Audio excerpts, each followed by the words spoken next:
We'll start with an opening statement from Coach Doege, and then we'll take questions. Yeah, I appreciate you guys being here. I think it was a obviously exciting win for us this past weekend. I thought as a team we played really well, played complementary football, and I think it's easy when you have a defensive coordinator like Danny, who's obviously top of what he is, and they're playing lights out on defense right now and giving us a lot of opportunities. And I felt like we could have put that game away early with the red zone drives.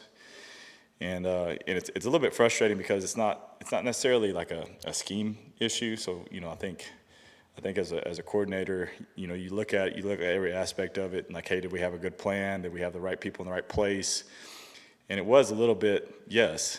The answer to that question was yes. I just felt like we got down there and it was like two or one guy here or there just trying to do too much and not doing their job and not trusting their preparation and not trusting the coaching point, and it led to field goals and not touchdowns. I felt like we finished with touchdowns. We probably put that game away pretty early. Now, what I was proud of is the way our kids responded in the second half, because you look at that game and our kids really don't get enough credit. But that all odds are stacked against you. They had 2 weeks to prepare. You're traveling against all across the country. You're playing at 10 a.m. our time. It's just their clock is off. Their groove is off. I mean, everything about it was a little bit off. And you could see early that they did have a plan to stop us, but I thought we made some really, really good adjustments in the second half to kind of put them away and especially run the football effectively. So I was really proud of the way our guys responded and how they approached that week. And I think you guys have seen all the videos. I think we do have a really, really special locker room, a special group of kids. You guys just talked to 4 of them that are unbelievable kids, unbelievable teammates, and we're really excited to get back on the field again. I think it's always unique to see what type of team shows up on a Tuesday practice after a big win. When everybody's telling you finally, I think it's the first time everybody's like, hey, man, you guys are all right, and how they responded through that, it was like they just attacked it just like they attacked last week. So I'm excited about where we're at.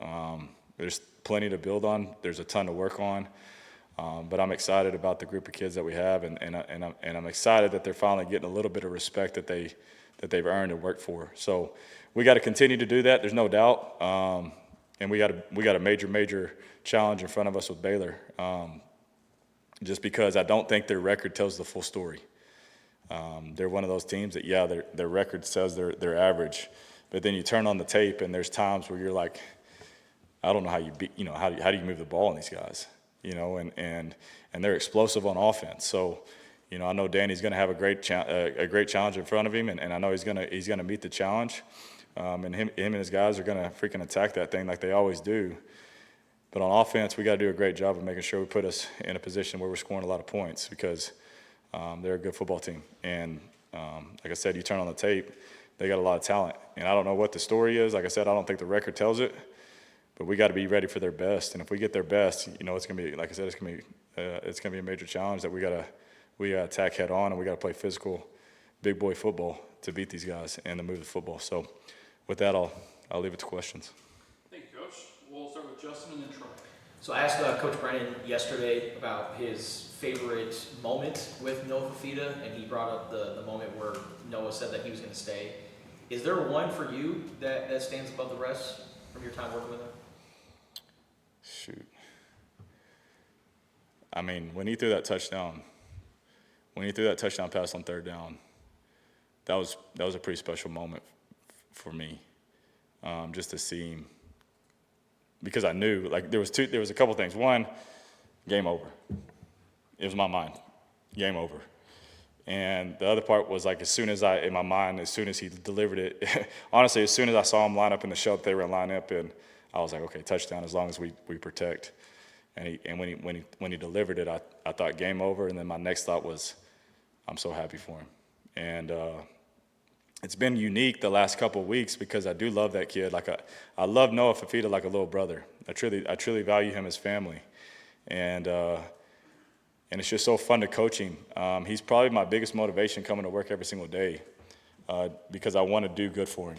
I think I spend a lot of time up here trying to create a scheme and a plan every week. Not necessarily, I want to go win, but I want to put him in a position for him to have a ton of success, just because I feel like he deserves it and he's earned it. And so these last couple of weeks after the game, even Kansas and Cincinnati, seeing him after the game were pretty special, because I know both of us have kind of been through a lot to get to this point, and it's kind of starting to click a little bit from a team standpoint, everything that we've worked on. So it's just fun to be in those moments with him. And but yeah, that touchdown, I know that meant a lot to him, because he's extreme. You guys know him. He's so humble. He's not going to ever talk about it, but I know that meant something to him. And because he is a competitor, and that was a big time throw and a big time moment with a lot of big time meaning behind it. So it was just fun to be a part of his journey. Troy and then Jason. Kind of going off the Noah theme, why do you think that he has been so great on the road this season? If you take out the Iowa State game, I think he's completing 77% of his passes, almost 800 yards and 7 touchdowns. I think, that's just who he is. I think that I think we're very similar, cut from the same cloth in this way. But when we feel like we're backed in the corner, we it's kind of like that's our groove there. That's where we feel more comfortable, when we feel like we're backed in the corner, and I know he feels that way. He's just an ultimate competitor, and there's a little bit of a different, like when he is on the road. I will know in pat and go, I know, it's on, just by watching him move, his mannerisms, his focus, the way the ball's coming out of his hands. And I remember thinking about that, like watching him warm up at Colorado. I was like, it's gonna be a long night for these boys. And then watching him against Cincinnati, I was like, okay, we're gonna be fine, because one's here to play. And that's just, he's just the ultimate competitor. And I think that he's gonna take anything that he messes up. I think the Iowa State thing, he probably took really hard. And he made sure that would never happen again. That's the type of dude he is. He's gonna take accountability for something that he felt like he messed up on, and do everything in his power to make sure that doesn't happen again. And the other thing is, I think we're playing. I think it's just us growing as a unit, us growing as a football team. The more we play, the better we are. Obviously when you win, that helps, because that keeps positive momentum going in your direction. But we're still like it's the first year in the system. And the first year with some of the receivers that he's playing with, that he's having to rely on.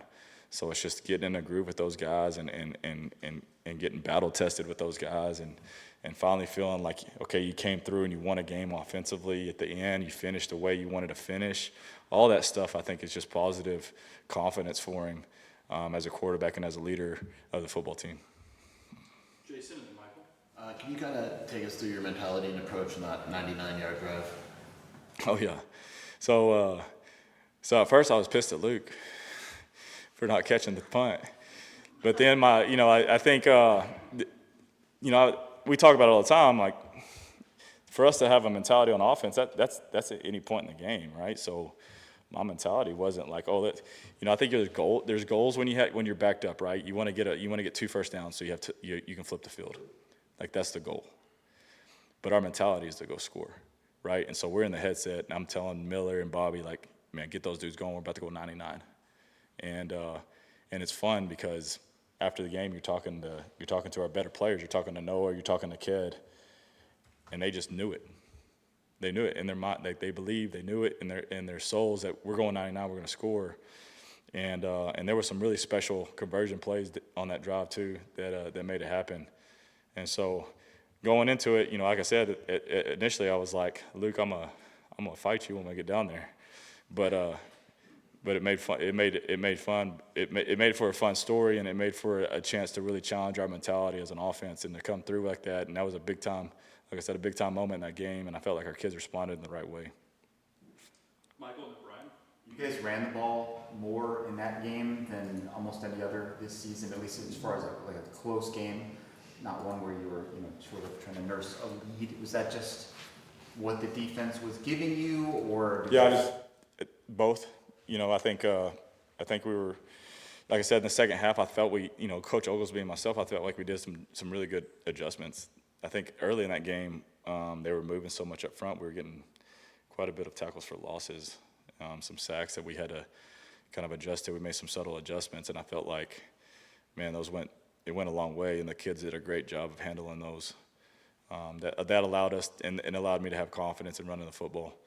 And I think our 3 running backs are running so violently right now that it's hard for me not to put it in their hands, So, and like I said, that was something I felt like we could do versus that type of scheme, playing a little bit more 12 personnel, which we did, and being able to kind of to run at them.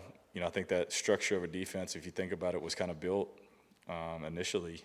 And I'm not saying I think everybody's done adjustments and they've done great. I'm not telling these guys are freaking awesome at what they do. But initially, something like a 3-high safety structure was built for the Big 12 when everybody was throwing it to defeat, to limit you to you can't throw the football.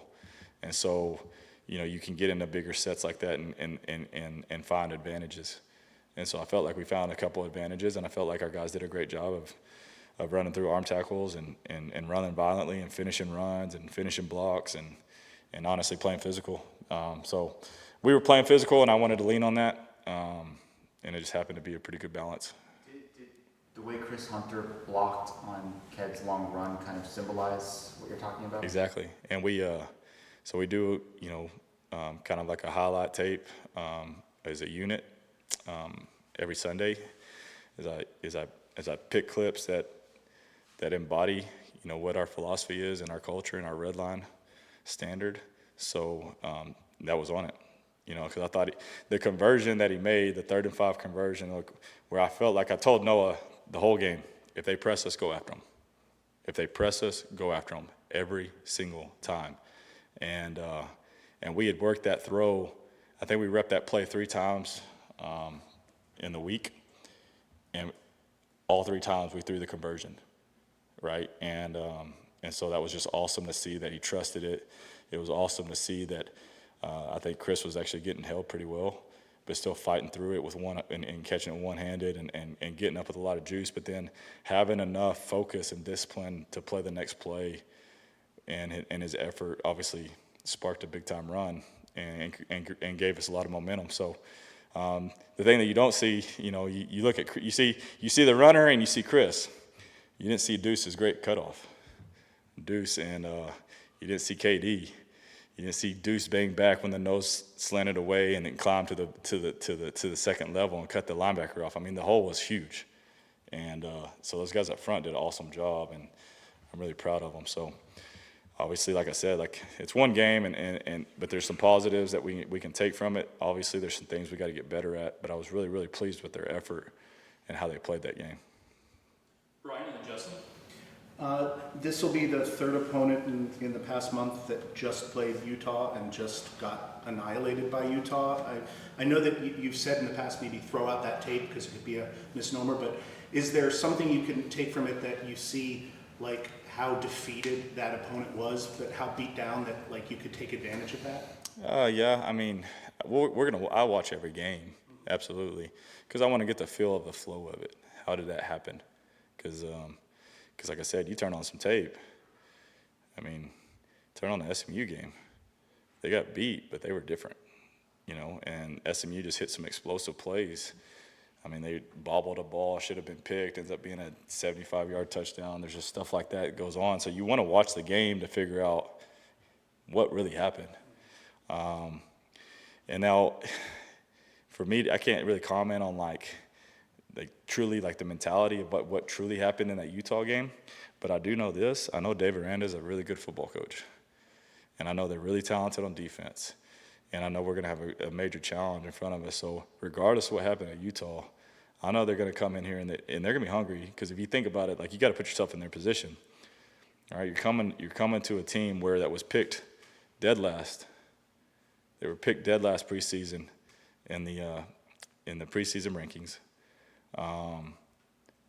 You're coming in here fighting for bowl eligibility. There's a lot of smoke around, Baylor's athletics right now. So, I mean, to me that kind of creates a dangerous football team. You know what I mean? And so I expect to get their best, you know, and it's kind of unique. I actually have some like true relationships there. Like one of their D linemen's a little cousin of mine. Michael Trigg, their tight end, is a kid I recruited at USC. He was with me at USC and Ole Miss. And then Sawyer Robinson's from Lubbock, Texas, you know, and I got to train him for a couple of times when he was younger. We actually came on a trip to USC. He's a great kid. He's a competitor. So I know those guys are I know what type of guys those are, the type of guys they have in their locker room. If they're anything like Kyler Jordan and Trigg and Sawyer, you know, they'll be ready to play. So I'm expecting that we're going to get the best Baylor that they can put on the field. Justin and Troy. With that being said, Sawyer, what was it like training him, and what do you make of the career that he's carved out? Yeah, I mean he's such a good guy. I mean if you were to meet him and talk to him, you would understand why he's had success. He works his tail off. His parents are so awesome. They're very humble people. Very, very, very similar to a Noah, you know, in the sense of he's going to work. He loves football. He loves his teammates. There's not probably you can't find a whole lot of people that have bad things to say about him. You know, he can get along with anybody, and which is a requirement for a quarterback to take over a locker room. Which, you know, when you have that many talented receivers, there's going to be people that are, you know, one of those guys are going to be mad at you too. And when the ball's not finding them, but I think somehow he's doing a great job of making sure those guys stay together and they're playing well on offense. So. It's not surprising that he is. You know, he's like I said, he's a great kid, and he's a big dude. He's got a strong arm, so playing good football right now. What do you remember about your battles with Baylor at Texas Tech? Man, I remember turning the ball over, and that's why we lost. You know, and so I think we're going up. This would have been my junior year. So RG3's playing. He gets knocked out. So a kid named Nick Florence comes in, and we're thinking, okay, we're good, because you know they were lighting up the scoreboard. Nick ended up putting like 60 on us. I think we put up 50 or 44. It was like something crazy like that, 60 to 44 or something like that. 66-42. There you go. And but I remember this. No, it was my senior year. This is my senior year. We're going up. We're in the red area, and we're about to go up, I believe, 28-7. I'm about to end it, and we called for a false start on like the 5. We get backed up, and we call the same play. Well, they end up covering it. So I scrambled to my right, and my receiver ends up breaking his route off. He goes to the back corner, and it's one of those things where you feel like there's nobody around you, and he's wide open. And so I'm thinking, okay, I'm just gonna kind of loft it. Well, I forgot that there's like a 300-pounder chasing me. So when I go to take my ball to disconnect from the ball, this big old arm just tomahawk chucks my arm, and I fumble. And they go back and score. It changes the momentum. We end up my senior year having to go into overtime. We lose in overtime. So there's always battles, and it was always high-scoring battles. And so they had some real dudes, and you know they've done a good job of, you know, obviously rebuilding that place. So I'm excited to play them. Finish up with Troy. Just your thoughts on Matthew Lotto. You guys have played him at left tackle when you needed to, right tackle this past week, and just his development and the trust you guys have in him to play both sides. Yeah, it's very similar to, you know, Tristan. Him just getting a massive amount of reps and continuing to develop into, you know, a guy that we think he can be. And there's been times during the season, because of injuries and because of limitations in practice, that Lotto's had to take almost every single rep at left tackle, you know, on a Tuesday practice or a Wednesday practice. And he's about to die. I mean, he looks like he's drenched. He can barely breathe, and he gets in the huddle and he just keeps attacking it. So I'm excited for him, and I think he rose to the occasion pretty well in Kansas when we really needed him, and we challenged him at halftime. Knowing that, you know, we were gonna be down tie, we challenged him at halftime to say, "Hey, man, we need you. Show up for us," and he did. He did it in a big way. So, you know, obviously we got to get him confident and believing that he can go play a full game. But we're definitely excited about him. Thank you, Coach.